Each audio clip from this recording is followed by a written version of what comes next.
I would argue that you can sort of make up a purpose for yourself, if you like, apart from the Christian worldview, but it won't have any objective value. It won't have any value outside yourself, because if you determine something for yourself, it's going to be within yourself. And yet, we all know, it's built in us that we do have a purpose here. That's built in because we're made in the image of God, and as such, we do have a purpose. God has made us to glorify Him ultimately. And people recognize that. They know that they have a purpose in life. And so when people suppress that knowledge of God and they try to determine their own purpose, because they have to fill that need, but it's inconsistent because apart from God, you could never have any objective purpose.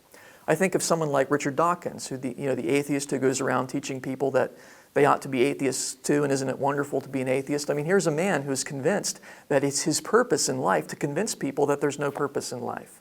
I mean, that really is wildly inconsistent. If he were really an atheist, why would he care? If people are just rearranged pond scum, why does he care about their alleged purpose and so on, if it's just something that he's made up for himself?